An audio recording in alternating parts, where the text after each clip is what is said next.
भारत में व्यापार करने के उद्देश्य से मुख्य रूप से क्रमशः पुर्तगाली, डच, अंग्रेज, फ्रांसीसी ये 4 यूरोपीय शक्तियां भारत में आई, जिसमें पुर्तगालियों का आधिपत्य केवल 100 वर्षों तक अर्थात 16वीं शताब्दी तक रहा और डचों का 17वीं शताब्दी के अंत तक।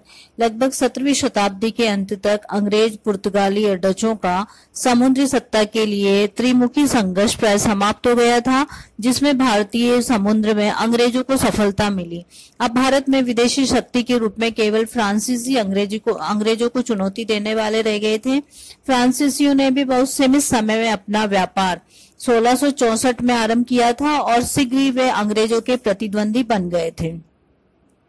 अंग्रेज भी भारत में उपनिवेश स्थापित करना चाहते थे, साथ ही व्यापार पर भी एकाधिकार करना चाहते थे। ऐसी स्थिति में स्वाभाविक था दोनों कंपनियों के मध्य व्यापारिक और राजनीतिक प्रभुता के लिए प्रतिद्वंदिता प्रारंभ होकर संघर्ष की स्थिति तक पहुंच गई थी।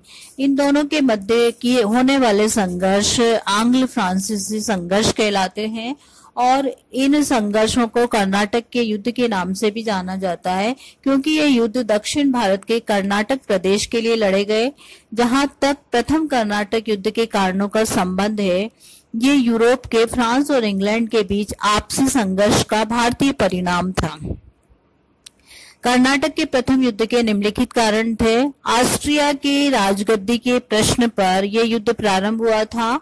इंग्लैंड और फ्रांस के मध्य ऑस्ट्रिया की राजगद्दी के प्रश्न को लेकर युद्ध हुआ। फ्रांस इस युद्ध को यूरोप तक सीमित रखना चाहता था, लेकिन इंग्लैंड चाहता था कि भारत में फ्रांसीसी शक्ति को नष्ट किया जाए, इसलिए दोनों के मध्य युद्ध हुआ। दूसरा कारण ये माना जाता है कि अंग्रेज और फ्रांसीसी अमेरिका में औपनिवेशिक विस्तार चाहते थे। किसी भी देश की सरकार इस विस्तार के कार्य को पीछे हटना नहीं चाहती थी, अतः ये युद्ध का कारण माना जाता है। तीसरा कारण माना जाता है दोनों के मध्य व्यापारिक प्रतिस्पर्धा। दोनों अधिकाधिक व्यापार करके धन अर्जित करना चाहते थे। जब डुप्ले इस उद्देश्य में असफल रहा तो उसने कर्नाटक की राजनीति में हस्तक्षेप करना प्रारंभ किया। दोनों ही कंपनियां भारत के अरब सागर और बंगाल की खाड़ी पर अपना प्रभुत्व बनाए रखना चाहती थी।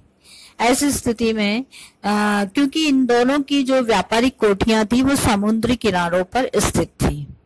इसके अलावा जो अंतिम कारण माना जाता है, भारत के शासकों की आपसी फूट ने पारस्परिक संघर्ष के लिए अनुकूल परिस्थितियां उत्पन्न कर दी। इस समय कर्नाटक में राजनीतिक अव्यवस्था थी। यहाँ निजाम, मराठे, फ्रांसीसी और अंग्रेज इस अव्यवस्था का लाभ उठाने के लिए युद्ध में भाग लिया।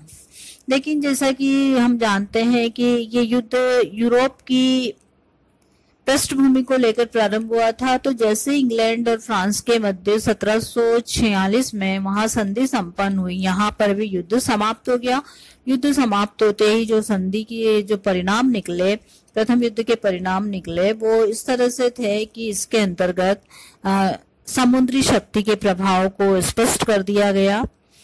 यूरोपीय शक्तियों के युद्ध के तरीकों की श्रेष्ठता को स्थापित किया गया। दोनों कंपनियों द्वारा भारत के शासकों की आंतरिक मामलों में हस्तक्षेप करने की प्रवृत्ति को बढ़ावा मिला। इस तरह ये युद्ध प्रथम कर्नाटक युद्ध समाप्त हुआ।